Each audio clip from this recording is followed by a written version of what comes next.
Halo, Assalamualaikum warahmatullahi wabarakatuh. Balik lagi sama Mbak Bidan. Kali ini kita mau bahas apa? Kali ini kita mau bahas sesuai dengan judul yang ada di bawah. Ini bersangkutan dengan sebuah kasus yang menarik perhatian aku. Oke, apa itu? Ya, tanda kutip ya, yaitu janin bersembunyi. Bagaimana bisa? Apa penyebabnya? Ya, terus bagaimana penjelasannya? Mungkin banyak pertanyaan yang seperti ini. Jika hanya berpatokan pada petunjuk singkat dan padat seperti dalam tanda kutip janin bersembunyi saja ya, itu bisa ambigu dan bias banget ya, bisa bercabang kemana-mana dan kemungkinan kesalahan diagnosis juga bisa gitu ya. Tapi kalau misalnya kita bedah, itu mungkin akan jauh lebih gampang. Nah, awalnya perkiraanku tuh kemungkinannya adalah kasus yang benar-benar sangat-sangat langka gitu ya, yaitu kehamilan di luar kandungan. Ya, salah satu sebutan dari kehamilan di luar kandungan itu mungkin teman-teman sejawat udah pada tahu, yaitu kehamilan ektopik ya.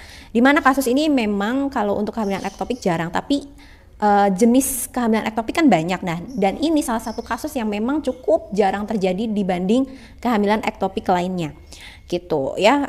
Bisa dibilang sangat langka di seluruh dunia gitu ya. Nah, alasan aku bisa mengarah kepada kemungkinan itu adalah memang beberapa clue itu cocok gitu ya, cocok dengan kehamilan di luar kandungan, yang lebih tepatnya ini disebut itu litopedion, yaitu janin yang bersembunyi di belakang rahim. Selain itu litopedion disebut juga janin batu.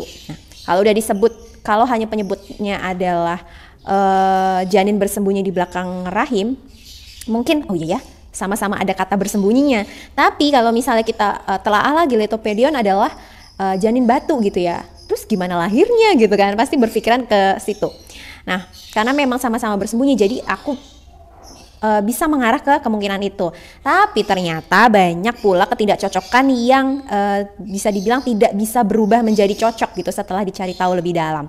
Dan banyak pertanyaan yang tidak terjawab juga gitu. Jadi aku ngambil kesimpulan ini bukan litopedion gitu ya, atau diagnosis litopedion itu salah telak gitu. Jadi akhirnya aku buat rincian clue yang sudah aku dapat dari kasus itu. Jadi aku rinci itu ada berapa ya, langsung aja ya aku sebutin. Yang pertama adalah kehamilan yang tidak diinginkan. Yang kedua adalah dokter mengatakan kasus ini tuh cukup jarang terjadi.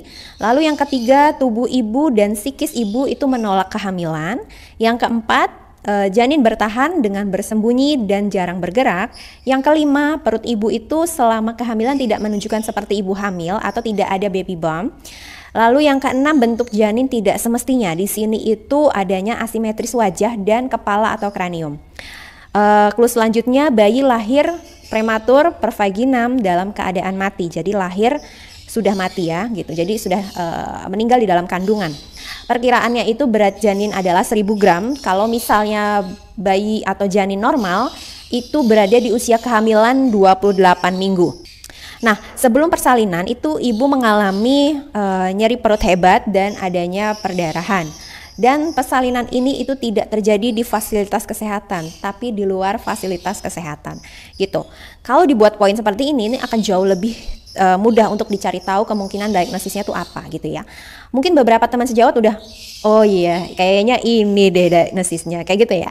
Atau sudah tahu arah kemungkinannya tuh apa gitu ya. Ya, tepat banget. Kalau misalnya untuk yang berpikir atau punya gambaran, kemungkinan adalah denial of pregnancy gitu ya. Kemungkinan diagnosis yang aku yakini adalah pregnancy denial syndrome, atau sebutan lain dari kehamilan kriptik gitu. Apa itu Mbak Bidan? Kalau misalnya ibu-ibu gitu ya tanya, apa itu Mbak Bidan? Jadi kehamilan kriptik atau pregnancy denial syndrome sendiri itu adalah nama lain sebutan dari sindrom menolak kehamilan, di mana seorang wanita itu menolak untuk percaya atau tidak menyadari bahwa dirinya itu sedang hamil. Terkadang kondisi ini tuh sampai saat melahirkan, jadi baru ngeh saat bayinya itu udah keluar gitu ya. Nah, dan di sini dokter Monique Rainford itu mengatakan hal ini membuat wanita itu benar-benar tidak merasakan dirinya itu tengah hamil atau tengah mengandung karena mengalami hamil tanpa gejala gitu ya. Dan bahkan sendiri tes kehamilan sekalipun itu kadang bisa negatif atau kebanyakan hasilnya tuh negatif gitu ya. Lalu tidak dirasakan adanya gerakan bayi atau janin karena mungkin posisinya tadi aku bilang ya, bersembunyi, berbeda dari kehamilan pada ibu yang menyadari atau pada ibu yang mengharapkan kehadiran dari bayi gitu ya, kehadiran janin. Jadi sama sekali berbeda gitu ya.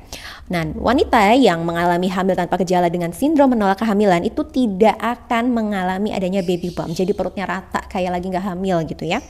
Nah, di sini janin dalam kandungan pun akan bersembunyi karena sang janin itu nggak mau ibunya atau sang perempuan itu atau sang wanita itu tahu kalau dia itu ada di perutnya, atau tidak ingin tahu kehadirannya, atau tak ingin wanita yang mengandung itu menyadari kehadirannya gitu ya. Dan di sini pregnancy denial syndrome itu ada 3 jenis gitu. 3 jenis itu apa aja? Yang pertama adalah pervasive denial. Ini tuh bisa dibilang lebih cenderung ke emosional ya, karena emosional atau kurang kesadaran diri. Lalu yang kedua itu adalah psychotic denial. Ini lebih cenderung terjadi pada perempuan atau wanita yang punya gangguan mental berat. Lalu yang ketiga adalah affective denial. Ini bisa dibilang secara intelektual itu dia sadar kalau dia hamil, tapi terus berpikir, merasa, dan berperilaku seolah-olah itu kayak nggak hamil gitu ya. Dan dari ketiga jenis ini tuh sebenarnya sama dengan kehamilan yang diinginkan ya, itu adanya perubahan BB, adanya perubahan payudara, dan adanya rasa sakit kontraksi. Tapi selalu diartikan itu berbeda oleh pikirannya atau disalahartikan gitu ya. Nah, dalam hal ini kemungkinan anggota keluarganya pun, orang-orang terdekatnya pun itu nggak tahu kalau dia hamil atau tidak melihat adanya perubahan gitu ya dalam tubuh si perempuan itu. Nah, ini biasanya ditemukan 1 dari 475 wanita pada usia kehamilan 20 minggu. Tapi proporsi kasus yang bertahan sampai kelahiran itu atau sampai si bayi lahir itu cuman sekitar 1 dari 2.500. Nah, kalau misalnya teman-teman tahu itu biasanya akan mengarah pada kayaknya ini nggak langka deh gitu ya, cuman jarang ya, sama seperti kasusnya eklamsia gitu. Jadi dibilang sangat-sangat langka ya enggak gitu ya, hanya memang jarang terjadi gitu ya. Kalau dari penelitian Susan Hatter-Speckman dan rekannya dari Case Western Reserve University di Ohio, rata-rata kasus ini tuh pada 1 dari 500 kehamilan. Dan penelitiannya ini pada tahun 1998 sampai tahun 2003 di RS Universitas. Nah, dari sini kalau misalnya kita kan udah tahu nih diagnosisnya tuh apa gitu ya, kita itu bisa cari tahu lebih dalam kenapa sih gitu ini bisa terjadi, dan bisa jadi bahan pembelajaran bersama gitu ya. Kasus ini tuh sebenarnya kalau misal kita dalami lebih dalam ya, itu terjadinya tuh pada seorang siswi SMA yang punya keseharian itu lumayan padat ya. Bisa dibilang aktivitasnya itu padat banget ya, tapi ini di bidang akademik gitu kan. Kadang siswi itu atau siswa atau anak sekolah itu kan padat kan, ada kegiatan non akademik, ada kegiatan akademik. Dan ini enggak ya, yang ini enggak hanya akademik saja, sekolah dan les kayak gitu ya. Dimana jamnya itu sebenarnya yang bermasalah karena dari dini hari sampai ke tengah malam gitu ya. Dan biasanya kan kayak gini kan tetap circle-nya banyak karena ada teman, ada les, ada SMA, sekolah SMA-nya, jadi circle pertemanannya banyak. Tapi ternyata circle pertemanannya itu tidak banyak, dan rata-rata orang terdekatnya ya bisa dibilang bukan teman ya, karena pertemanannya itu kayak nggak real gitu ya, adanya tuh cuma persaingan gitu kan, negative thinking, selalu berpikiran negatif tentang temannya gitu ya. Jadi tuh persaingan yang dibilang kayak ya apa sih, lomba-lomba kayak gitu ya. Jadi berusaha mendapatkan juara 1, peringkat pertama itu dengan bisa dibilang menghalalkan segala cara ya. Rata-rata begitu isinya ya, teman-teman terdekatnya tuh kayak begitu semua. Dan di sini orang tua siswi ini adalah adalah pekerja. Ayahnya ataupun ibunya adalah sama-sama pekerja. Ayahnya bekerja di pemerintahan dan ibunya itu bekerja di perusahaan swasta. Jadi finansialnya bisa dibilang sangat-sangat mencukupi ya. Di sini kita tahu, di sini karena sang ayahnya bisa dibilang cukup cuek gitu ya. Jadi kayak nggak mau tahu gitu. Yang penting anakku sekolah gitu ya. Terus hasilnya bagus kayak gitu. Jadi semua itu dikasih kepercayaan kepada sang ibu yang mengatur jadwal anak-anaknya. Dan ibu ini tipe yang dominan untuk atau mendominasi seluruh kegiatan anak-anaknya.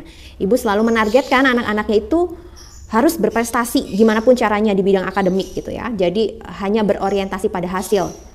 Kalau pinter itu ibunya tuh kayak kasih reward yang seperti memanjakan anak. Lalu kalau misalnya anaknya tidak berprestasi, itu perbedaan sikapnya terlihat 180 derajat. Nah, sehingga kelihatan sekali di keluarga ini kan ada 2 anak ya, ada 2 anak, anak pertama dan anak kedua. Kelihatan sekali perbedaannya dalam sikap gitu ya orang tuanya. Nah, saat sang anak sakit, ibu akan memberikan obat itu sesuai dengan kebutuhan tanpa tanya keluhannya tuh apa, kenapa bisa sampai sakit atau apalah gitu ya, bentuk perhatian gitu ya. Hanya nih obatnya kayak gitu ya. Terus di sini pada saat sang anak perempuan sakit, ini di posisinya adalah anak keduanya adalah anak perempuan, mengeluh sakit perut, dan sang ibu itu hanya memberikan obat tanpa menawarkan ke rumah sakit atau ke klinik terdekat gitu ya. Dan sambil berbicara itu seolah-olah jangan sampai sakitnya itu mempengaruhi belajarnya gitu ya. Nah, kita tahu karena tadi kita jelaskan lingkungannya adalah menghalalkan segala cara, gimana pun caranya kamu harus peringkat 1 gitu ya. Ternyata sang anak perempuan ini juga sama, menghalalkan segala cara. Nah, saat diajukan pertanyaan itu terlihat sekali bedanya atau perbedaannya menyikapi pertanyaan itu dengan anak-anak seusianya. Jadi itu lebih strategis pola pikirnya, dan buat orang itu yang bertanya jadi salah paham gitu ya. Pembawaannya cukup tenang dan gambaran ekspresinya tuh real. Jadi apa yang dia katakan seolah-olah itu kenyataannya seperti itu, real gitu ya. Nah, oke. Dari sini kita tahu sama-sama ya, penyebab seperti pregnancy denial syndrome ini jelas-jelas dalam kasus ini pasti bisa terjadi ya. Nah, kehamilan ini itu sangat jelas tidak diinginkan sehingga mengalami sindrom menolak kehamilan. Ditambah di sini kan kita tahu orang tuanya tuh cuek ya. Bahkan saat sang anak sakit perut sekalipun orang tuanya tuh menganggap itu hal yang biasa gitu ya. Dan setelah itu orang tuanya itu tidak tahu kalau anaknya itu mengalami perdarahan gitu. Nah, dari sini itu sudah terlihat jelas adanya kemungkinan persalinan dini. Dan orang tua tuh sama sekali tidak tahu itu gitu ya. Dari sini kita juga bisa memahami bahwa janin yang mungkin kita anggap itu sebagai makhluk yang belum bisa berkomunikasi atau nggak bisa berkomunikasi sama sekali ya, itu sebenarnya bisa merasakan loh sebenarnya dia tuh diinginkan atau enggak sih. Dan ini aku juga pernah bahas di video sebelumnya tentang basic hypnosis gitu ya, boleh dicek ya. Nah, dari sini kita tahu sang janin ini bersembunyi dari ibunya sendiri supaya sang ibu itu tidak menyadari kehadirannya dan bertahan semampunya dengan segala asupan yang jelas pasti banyak kurangnya gitu ya. Asupan nutrisi itu pasti dia kekurangan, dan adanya juga kemungkinan serangan dari obat-obatan kimia dan juga serangan dari kontrasepsi. Oke, jika ya kan emang udah kasusnya udah dipastikan si janin tuh mati di dalam kandungan. Nah, jika memang mungkin kasus lain ya, ada janin yang mati di dalam kandungan dengan kasus yang sama, berarti sang janin ini mengalah atau memilih untuk menyerah demi mengurangi beban dari sang ibu. Tapi kalau misalnya sang janin ini berhasil lahir hidup, berarti sang janin ini membawa jutaan trauma alam rahim saat dia lahir ya. Dan tidak sampai situ aja nih, kemungkinan juga perjuangannya itu masih berlanjut ya. Jika sang ibu ini punya gangguan mental yang berat atau psikologis yang berat, ada kemungkinan sang bayi ini akan mati di tangan ibunya sendiri atau dibunuh gitu ya.